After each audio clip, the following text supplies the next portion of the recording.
Good morning to all of the children. Today's topic is the project work. In project work, we shall take today भारतीय कृषि में वैकल्पिक खेती की अवधारणा।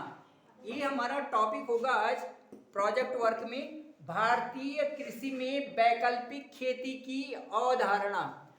अब जो अल्टरनेट जो हम ये जो एग्रीकल्चर है, वैकल्पिक जो खेती है, एक बहुत ही महत्वपूर्ण आज का जो युग है, इसमें वैकल्पिक खेती की जो अवधारणा है ये एक बहुत महत्वपूर्ण रोल अदा करती है।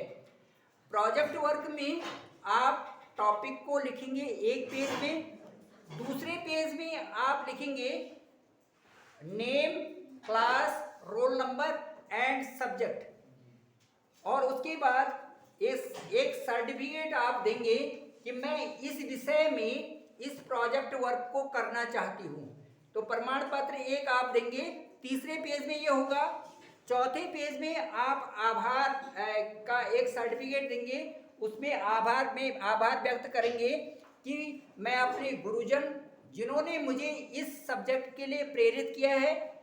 अगेन आप लिखेंगे कि मेरे जो प्रिंसिपल हैं या और भी जो गुरुजन हैं उन्होंने मुझे इस उपयुक्त सब्जेक्ट के लिए मुझे आगे प्रेरित किया है, और फिर आप आभार व्यक्त करेंगे उन सब का जो आपकी इसमें सहायता करेंगे इस प्रोजेक्ट वर्क में। ठीक है, तो ये आपका 3 अलग अलग पेजेस में आप लेंगे। Again in fourth page you can have वैकल्पिक खेती क्या है। वैकल्पिक खेती क्या है? वैकल्पिक खेती दो तरह से हम देखते हैं। नंबर 1, वैकल्पिक खेती दो तरह से देखते हैं। नंबर 1, कृषि की विविधता। कृषि की विविधता, जो हम एग्रीकल्चर करते हैं खेत में, उसकी विविधता कैसे, जो डेली रूटीन में आज तक जो पारंपरिक तरीके से आ रहा है उससे थोड़ा हटके, जैसे उसमें मुर्गी पालन है, पशुपालन है या मत्स्य पालन है या और चीजें उसमें जोड़ दिए जाते हैं, तो वो है कृषि की विविधता। अलग अलग तरह की कृषि, अलग अलग तरह की फार्मिंग करके उसको हम और डेवलप करते हैं। नंबर 1, वैकल्पिक खेती में कृषि की विविधता। Second point is organic farming, जैविक खेती। ऑर्गेनिक फार्मिंग, जैविक खेती। आजकल ऑर्गेनिक फार्मिंग का युग चल रहा है और सभी लोग जो है ऑर्गेनिक चीजों को ही पसंद करते हैं। तो जो ऑर्गेनिक फार्मिंग है, ये जो organic farming, it is an agriculture system that works in harmony with nature. Nature के साथ उसका एक तारतम्य बनाए रखना, वो ऑर्गेनिक फार्मिंग है। It largely excludes the use of synthetic inputs such as fertilizers, pesticides etcetera in agriculture field. Again it rely upon crop rotation. crop rotation, एक के बाद दूसरी क्रॉप, दूसरी के बाद तीसरी क्रॉप, ताकि जो फर्टिलिटी है हमारी लैंड की, जो फर्टिलिटी हमारी भूमि की जो उर्वरा शक्ति है उसमें इंटैक्ट रह सके और वो और ज्यादा रूप से उसको काम कर सके। तो मैं इसमें बताना चाहूँगा कि जो एग्रीकल्चर सिस्टम है, इसके जो मूलभूत जो सिद्धांत हैं, हम इसको आगे लेंगे 5वें, 6वें और 7वें पॉइंट में। और मैं ये बताना चाहूँगा कि जो ऑर्गेनिक फार्मिंग है, that is a type of farming which animals manure biologically pesticides are used. इसमें हम एनिमल मैन्योर को, जो एनिमल डंग होता है, गोबर होता है, उसका यूज करते हैं। It refers to the healthy method of farming. एक हेल्दी मेथड ऑफ फार्मिंग है, और ये जो है इस सर एल्बर्ट हॉवर्ड थे, इन्होंने इंट्रोड्यूस किया जैविक खेती को। Sir Albert Howard, he is the first person who introduced organic farming in India. This type of farming, जो जैविक खेती है, this type of farming is done without the use of chemical fertilizers and pesticides. It also reduced soil erosion, जो soil erosion है इसको reduce करता है, और environment जो pollution है इसको कम करता है ये जैविक खेती। It also makes use of a renewable resources. Organic food has a great taste and help us to stay healthy. इस तरह से these are the points which are very important for organic farming.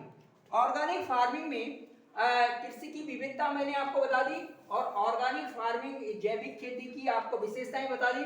Again जो विविधीकरण एक परिचय, आप next page पे जो विविधीकरण है, खेती का विविधीकरण, अलग अलग तरह की रोटेशनल क्रॉप जो होती हैं, एक क्रॉप के बाद दूसरी क्रॉप, दूसरी के बाद तीसरी क्रॉप, एक ही क्रॉप को बार बार यूज करके कृषि की जो क्षमता होती है, जो भूमि की जो उर्वरा शक्ति होती है, फर्टिलिटी कम हो जाती है, उर्वरा शक्ति. इसलिए विविधीकरण जो इसमें करके हम जो है पृथ्वी की जो भूमि की जो उर्वरा शक्ति है उसको इंटैक्ट करके रख सकते हैं.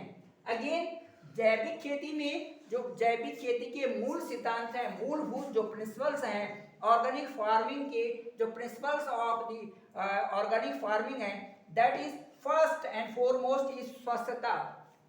जो इसमें जो हम देखते हैं कि जो हेल्थ से रिलेशन जो प्रिंसिपल है, these are very important and having a crucial role in this organic farming.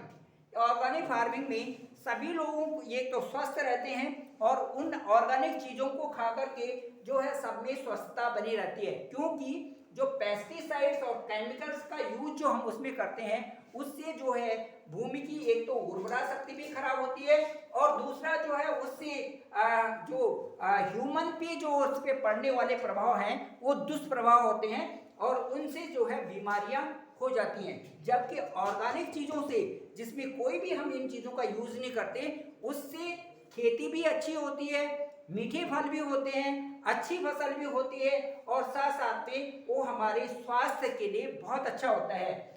तीसरा जो पॉइंट है द प्रिंसिपल इन्वायरमेंट का जो क्वेश्चन है, that is also very important because of this. जो पर्यावरण है उसकी शुद्धता बनी रहती है और उसमें जो किसी तरह से भी हानि पर्यावरण को नहीं पहुंचती. समता का सिद्धांत और परिचर्या, इस तरह से ये जैविक खेती के अलग अलग प्रिंसिपल्स हैं और उनको हम जो इसमें जो वैकल्पिक खेती के अंतर्गत लेते हैं. अब मैं आपको ये बताना चाहूँगा कि जब हम कोई भी रिसर्च या कोई भी प्रोजेक्ट जब हम शुरू करते हैं तो उसको प्रोजेक्ट को करने से पहले हमारे दिमाग में ये आना चाहिए कि इस प्रोजेक्ट की क्या क्या उद्देश्य है. What is the aim, what is the aim behind it, why we are going to study this type of study and conclude and include in our project. ठीक है, तो उसमें हम अपने प्रोजेक्ट में उसको हम जब इंक्लूड कर रहे हैं तो सबसे पहले हमें उसके ऑब्जेक्ट देखने पड़ेंगे, उसके उद्देश्य देखने पड़ेंगे कि हम उसको करने जा रहे हैं तो उसमें उसके उद्देश्य क्या होगा. ठीक है, और उसके उद्देश्य के साथ साथ में हम ये कहेंगे कि इस जैविक खेती से या विविधता से एक नई लहर क्या आती है, नई चीजें क्या आएंगी जो कि हमारे लिए और समाज के लिए और दूसरे देशों के लिए, पर्यावरण के लिए और इस पूरे विश्व के लिए जो एक नई संचार, सब में एक नई संचार का सब में एक नई ऊर्जा जिससे विकसित होगी और सभी लोग उससे स्वस्थ रहेंगे. ये चीज़ें हमारे अंदर आनी चाहिए कि हम किस तरह का प्रोजेक्ट ले रहे हैं, क्या अध्ययन करेंगे, क्या उसके उद्देश्य होगा और सबसे अंत में जो सबसे महत्वपूर्ण है वो आपका अपना निष्कर्ष होगा कि मैंने इस तरह का ये अध्ययन किया है, मैंने इस तरह का ये प्रोजेक्ट किया है और इस प्रोजेक्ट में मुझे सबसे अच्छी चीज़ें ये लगी और इन चीज़ों से समाज का यह विकास होगा और मेरे अपने अनुसार ये प्रोजेक्ट जो है सबके लिए फलीभूत होगा. इन कारणों से वो रीजंस आपको उसमें देने हैं. ठीक है, और निष्कर्ष जब आप बहुत अच्छा लिखोगे तो पूरी स्टडी भी उसी के बेस पे होगी कि आपने पहले क्या किया, फिर क्या किया, फिर तीसरा क्या किया, कहाँ कहाँ से आपने डेटा कलेक्ट किए, आपने इंटरनेट से लिए, आपने दूसरी किताबों से लिए, आपने जो हायर स्टडीज़ की किताब से लिए, नीचे किसी और 6th 7th 8th की बुक से लिए, जहाँ जहाँ से भी इनपुट्स आपने लिए हैं वो सारे आप इस प्रोजेक्ट में डालेंगे तो वो प्रोजेक्ट आपके लिए एक बहुत अच्छे रूप में आपके सामने आएगा.